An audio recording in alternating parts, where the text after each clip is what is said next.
Welcome back once again, Spazites, to another Transformers video review.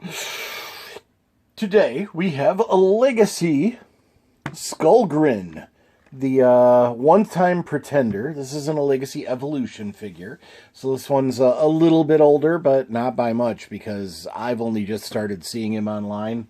So there's that. I've got him next to his two little core class Pretender friends. But this Skullgrin happens to be a deluxe class.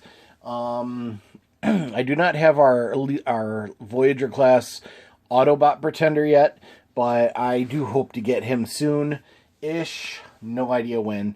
But for now, let's check out Skullgrin. So, yeah, after a quick edit, we will get him out of his cardboard prison here, and we'll be right back. He does turn into a Cybertronian tank, and he's got lots of weapons. He's got a couple of bladed guns, and then a couple extra cannons to go along with it.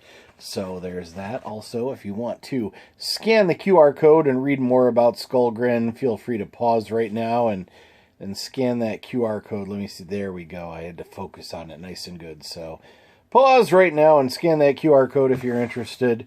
And, yeah, we'll be right back after a quick cut to a review Transformers Legacy Skullgrin. Okay, so the first thing I can tell you from this figure is I do not like these gun swords. They are made out of a weird, really flexible plastic that I can just see this stuff breaking down in a few years, and it'll start crumbling and falling apart. That's what it feels like anyway.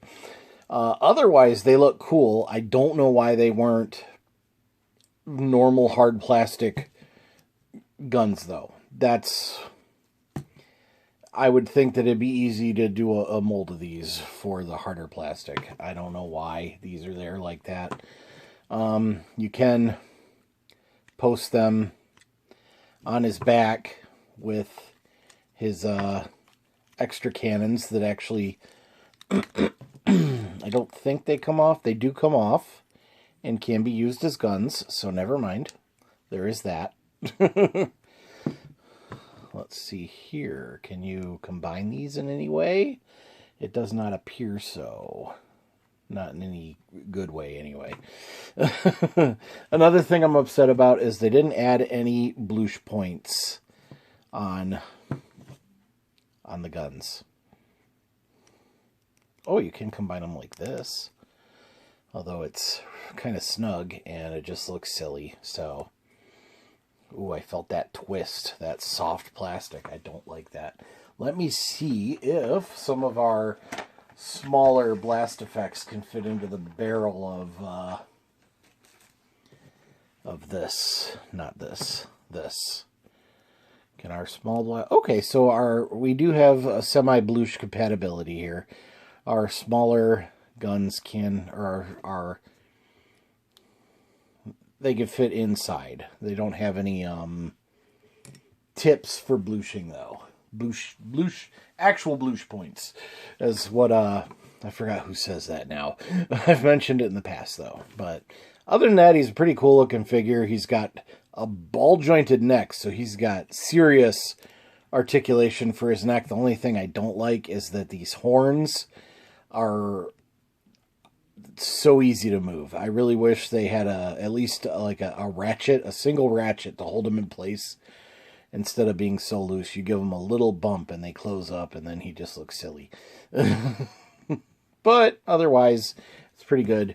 I do like the fact that these cannons come off. I'm glad they decided to do that. They do have extra cannon ports. I wonder if you can combine the two in any way, shape, or form. Maybe backwards. You can combine them backwards, but then there's no way for him to hold them. Same difference. Okay. So, I don't know about that. But he does come with the two cannons that can be used as guns and the two soft, flexible sword guns that can be used as either swords or guns. So they are cool. Let's see, his articulation on his shoulder is all the way around. He can T-pose fairly well. He's got pretty good bend to the elbow, not 90 degree or over 90 degrees, but not 180. He does not have a double jointed elbow. His hands do not move and they fold in. So there is that. That's a little disappointing. He does have 360 rotation around here. He's got this thing on his back that moves around. It's got a little tail on it that holds his guns or swords in place, whatever you want to have posted back there. He's got some combat ports here. Obviously his hands, he's got some on his shoulders. Combat ports, combat ports. Anything on the sides? No, but he's got the combat ports on in his toes, just like most of the figures and characters have. Can he do the splits? He cannot do the splits. He's got these weird hip things that block him from doing the splits. His legs can only open about that wide without forcing them. He can kick this far forward, which is quite a bit. He can bend his knees 90 degrees and kick this far back. Boom. So he could kick back pretty well. His hip joints are pretty tight. He's got a little skull for a belt there. That's cute. Considering his name is Skullgrin. But yeah, and he's got his ankle tilt that all of our modern figures have. So there's that as well. Let's look at him next to his core class compatriots, his other pretender friends. We have Iguanus and Bombburst here. Boom. There's so little. I would have liked to see either all of them as deluxes or all of them as core. Pardon me. I'm not a huge fan of our pretenders being all different size classes, because then we also have the Voyager Autobot. I think he would have been fine as a deluxe or even a core class, since the original toys were so small for the inside of the pretender shells. Ideally, everyone would have been deluxe, but I think that to keep them all the same size class and to be able to do all of them, I would have preferred core class, just to give our core class figures some more, some more love. I know we've got a bunch of 86 core class figures, but I'd love to see just more Legacy or Generations, whatever you want to call them, core class. But anyway, we're going to go ahead and do a quick cut and transform him into his vehicle mode and see what we got. So be right back after another quick cut. Thanks for sticking with me. And yeah, okay. And here is Skullgrin in his Cybertronian tank form. I do appreciate that the turret can move around, so that's cool. It is detachable, so there is that.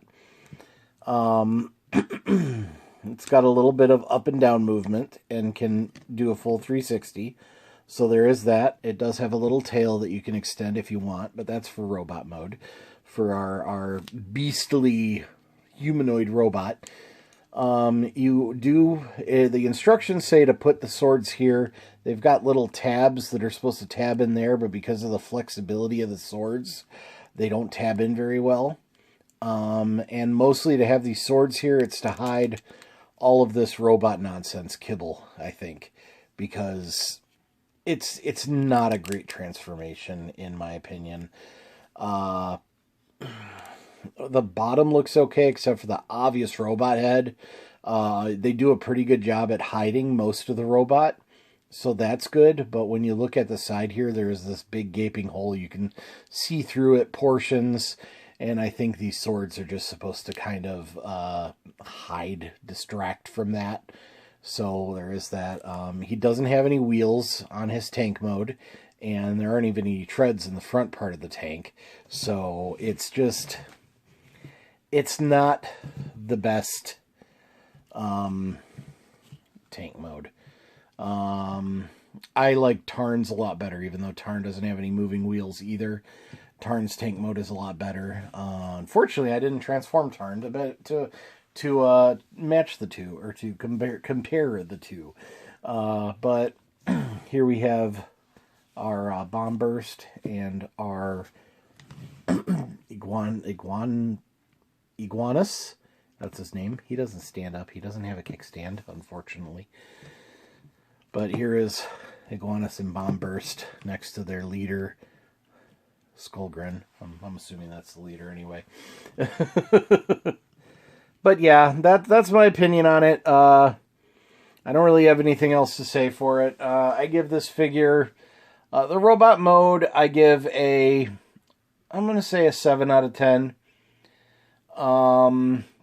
I know I don't always give actual rating scores, but in this case, I feel like I should. Like I said, the robot mode is 7 out of 10. I'm a little upset at the head, and the posability in the legs is a little lacking. Vehicle mode, I'm giving a 4 out of 10. I think the vehicle mode's just really weak. They could have done a lot more with it, giving it a full deluxe size class. I feel like they could have done a lot more with it, and they missed it. They missed the target on this one. I'm sorry. I don't like to just be down on this, because I know there was a lot of a lot of engineering put into this. There was a lot of fiddly bits that I had to move around in order to transform him that I wouldn't have been able to guess if not for the instructions. So I do give him props for some good engineering to get what we got out of this. So there is that, but the final product brings the score down. I'm sorry. Anyway, that is my review for Transformers Legacy Skullgrin. I hope you enjoyed the review. If you did, leave a comment down below, thumbs up, all that good stuff. If you really like my video and you're not already, please subscribe. It's completely free for you to do and help me grow my channel. I'd really appreciate it. That all having been said, until next time, as usual, be kind, happy hunting, and goodbye. Don't forget to wash your hands, and when you go out, please be safe. Bye.